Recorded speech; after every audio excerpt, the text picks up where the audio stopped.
Grand Theft Auto 6 is arguably one of the most elusive titles ever spoken. I mean, we've gotten a Grand Theft Auto game back in 2013 when Grand Theft Auto 5 originally released on the PlayStation 3 and Xbox 360, and we haven't gotten anything since. And Grand Theft Auto 6 is also one of the most highly, if not, it is the most anticipated game. It's crazy, it feels like the excitement for this game is so stupidly high that it's almost numbing, if that makes any sense at all. I just personally don't feel that rush of adrenaline, almost like when your body experiences so much pain, you just go into shock to not feel anymore. You know, you hit that pain threshold, very similar to that. My body hit that excitement threshold, but the last few days, the rumors surrounding Grand Theft Auto 6 has started to blow up more and more, starting with Grand Theft Auto 6 potentially releasing as early as next year, with the possible trailer for the game coming out later this year, which would put the trailer to be scheduled somewhere between October to December of 2023. Personally, I doubt we'll get a trailer in the middle of the holiday season, right smack dab in the middle of December. Something as massive as Grand Theft Auto, I'd personally put my money more on it leaning in October or November, but that's just me. But the origins of these rumors come from Take-Two's most recent conference call, with the CEO Strauss Zelnick stating the company will launch several groundbreaking titles with expectations to quote-unquote set new standards for the industry. The quote also goes on to say the fiscal year of 2025 is a highly anticipated year for our company. With the fiscal 2025, we expect to enter this new era by launching several groundbreaking titles that we believe will set new standards in our industry and enable us to achieve over $8 billion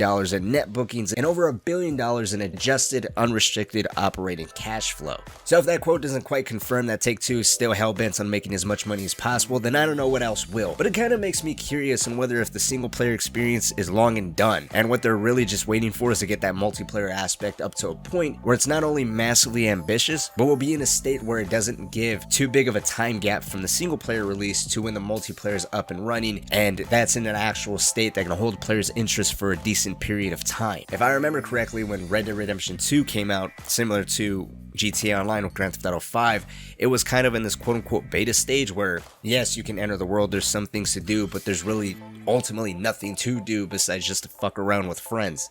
But we all know the Grand Theft Auto series is Rockstar's bread and butter, so naturally it only makes sense to pretty much say it's guaranteed to be one of these new boundary-pushing titles, but it does leave a lot of curiosity on what other IPs could be. Maybe it's a reboot of older titles like Bully.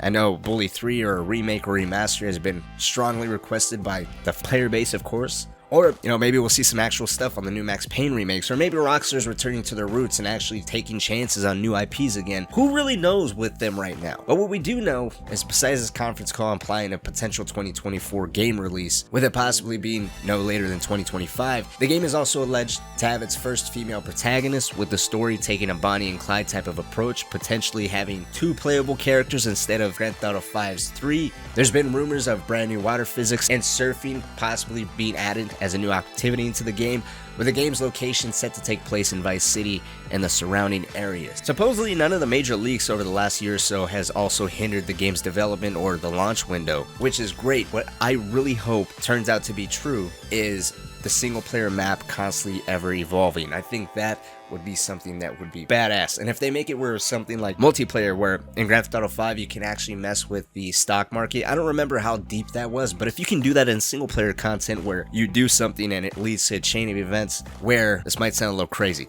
but how, for instance, some game companies are capable of taking live data from the game that you're playing and, you know, they can analyze everything that you're doing. It would be cool if with Grand Theft Auto 6 they can take that personalized data from your personal experience, and then over the course of a day or so, one particular area of the map has heightened security because they notice that you're running people over constantly in this particular intersection, or a company that you keep robbing upped its security. There's bounty hunters, or maybe a part of the map is closed off because you ran through that area with a pickup truck and it blew up, and now it's under construction. You know, shit like that I think would be badass, and it would definitely add into the whole groundbreaking concept that they're really touching on here. It's really hard to say what they're classifying or identifying as groundbreaking. It seems like, you know, we've seen so many things with every single game, and most games seem to follow each other with one thing or another. I don't think there's anything that's been quote-unquote groundbreaking as of late. You know, to this day, Red Dead Redemption 2 is a powerhouse. That is the gold standard as far as the world